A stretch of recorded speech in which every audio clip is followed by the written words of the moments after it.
Nos prochaines invitées, Mme Aurélie Bousquet, qui est chargée de projet en économie circulaire. Bonjour Aurélie. Bonjour.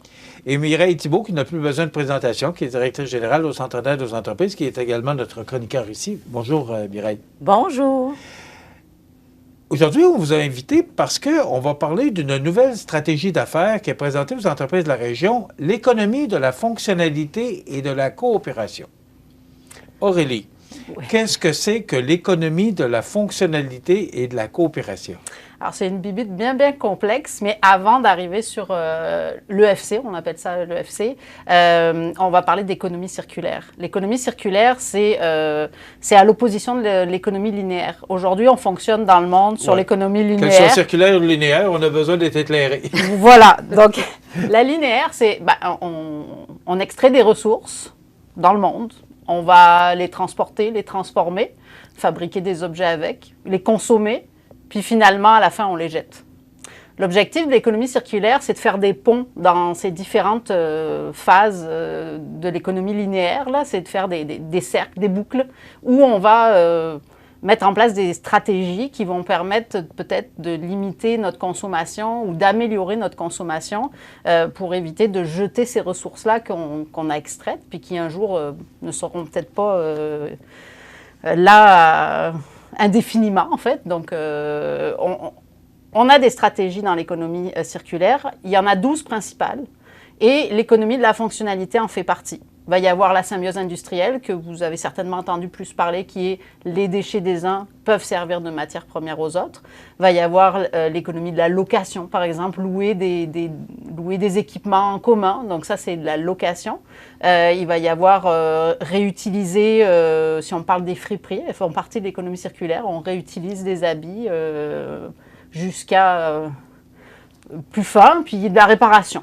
L'éco-conception en fait partie aussi. Puis l'économie de la fonctionnalité, c'est là, on rentre dans un modèle d'affaires. Les autres actions, les stratégies, c'est des stratégies qu'on applique sur un objet. Si on parle de l'éco-conception, on va l'appliquer sur un objet. Si on parle de la location, on va l'appliquer sur un objet aussi ou sur une matière. Par contre, l'économie de la fonctionnalité, ça s'applique sur un modèle d'affaires d'une entreprise, qu'elle soit publique, privée, ça peut être aussi une entreprise sociale, ça peut être une entreprise d'État. Ça peut s'utiliser de différentes manières. C'est très complexe et très vaste.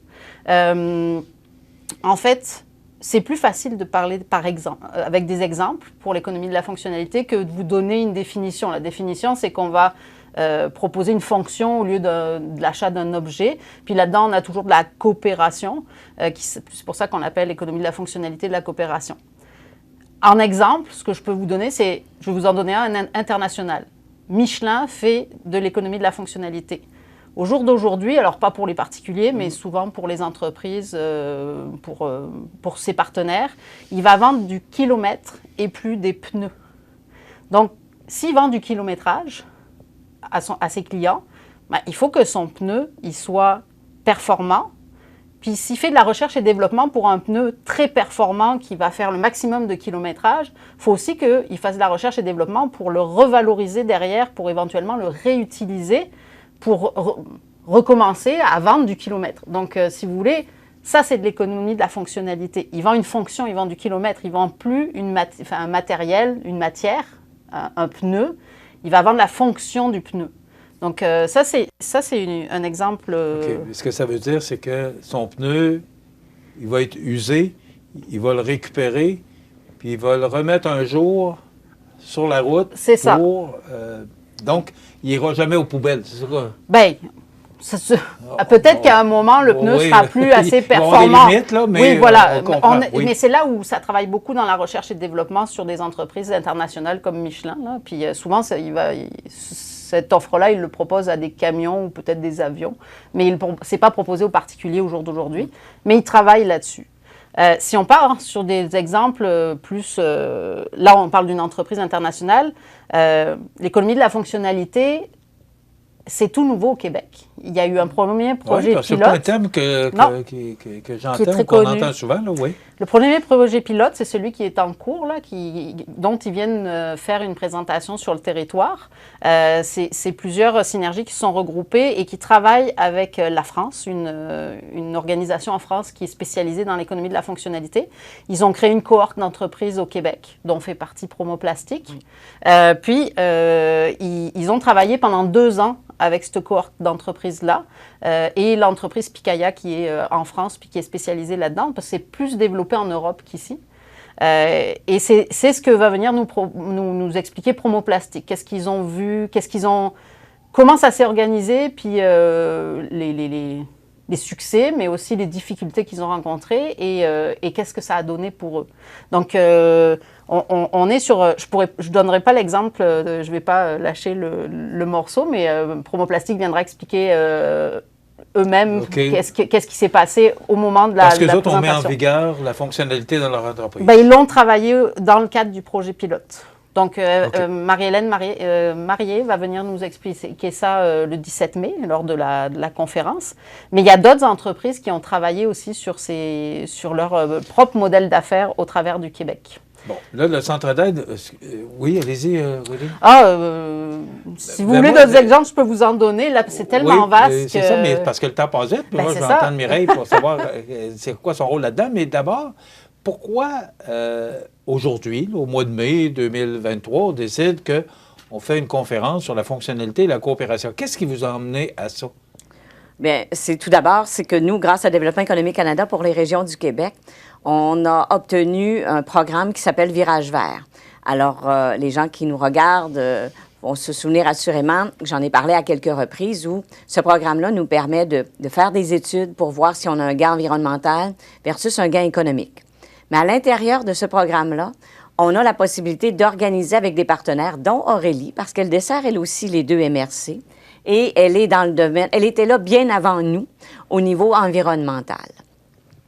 Donc, grâce à ce programme-là, on peut mettre en commun des ressources et de l'argent pour faire avancer notre milieu.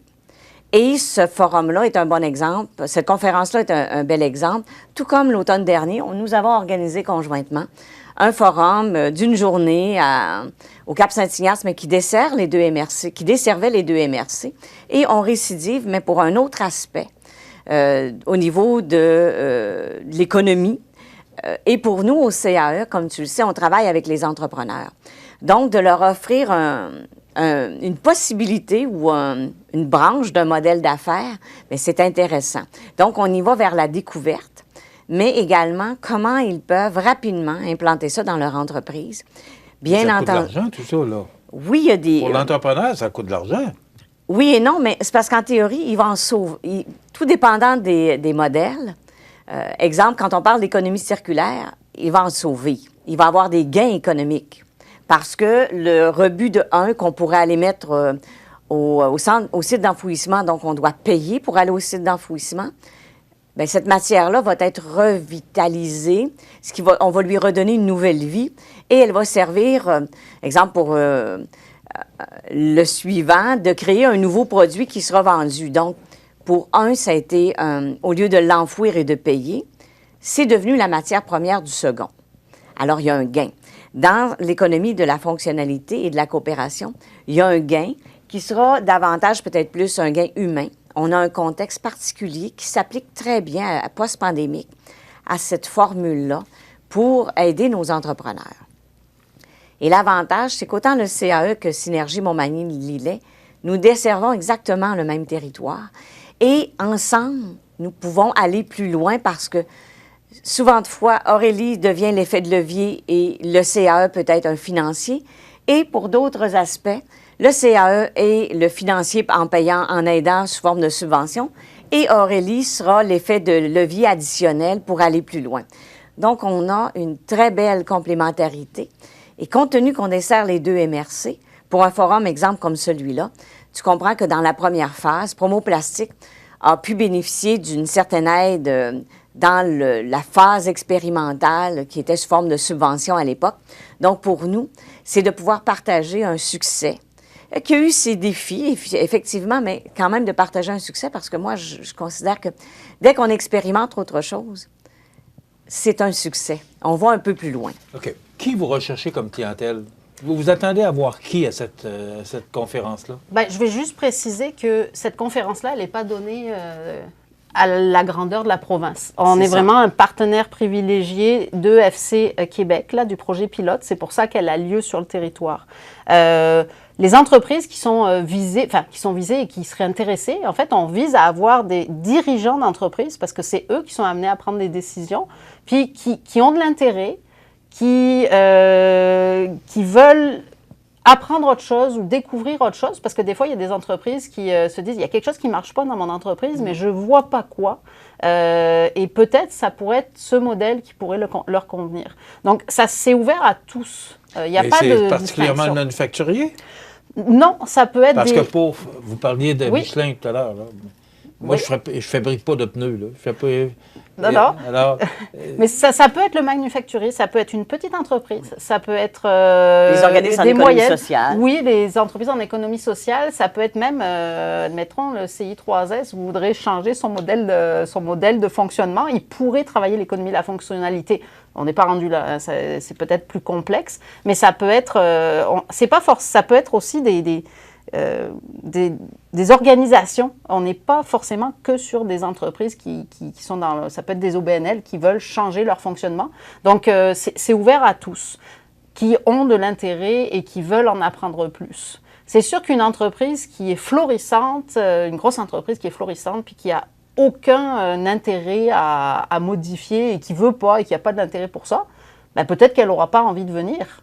À contrario, une entreprise qui est en train de péricliter... des modèles, comme vous venez de mentionner, il ne doit pas en avoir tant que ça. Là. Non. Des entreprises qui vont bien et qui n'ont pas de problème. Il y a une partie. il y en Avec ce qui a, se passe oui. avec la main-d'œuvre actuellement, entre autres. là. C'est ça. Il y a des histoires de main-d'œuvre. C'est là où la coopération, il y a aussi la main-d'œuvre qui rentre dans la partie, quand on parle de coopération, la main-d'œuvre rentre dans cette partie-là, c'est-à-dire d'essayer de maintenir et d'accrocher sa main-d'œuvre par une vision différente, par des actions différentes, ça peut aussi jouer.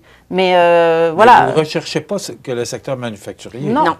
C'est Tous les secteurs. Tous les secteurs. OK. Et on vise également parce que nos partenaires, exemple au niveau de nos CLD ou département de développement économique, que ce soit la SDE, des partenaires pour aussi que ces gens-là puissent en apprendre davantage dans le but de servir ce que j'appellerais de multiplicateurs. Donc, d'informateurs pour... Ils ont des clients, eux, ils travaillent avec des promoteurs. Toutes ces organisations-là, que ce soit nos chambres de commerce également, travaillent avec des promoteurs. Donc, c'est important qu'ils connaissent cette opportunité d'affaires-là pour être capables, ne serait-ce que de faire du référencement et d'aider le milieu. Alors, il y aura cette portion entrepreneur-là, des dirigeants. Alors, ça prend des gens qui ont l'autorité de prendre une décision. On me disait, est-ce que je pourrais envoyer ma directrice des ressources humaines?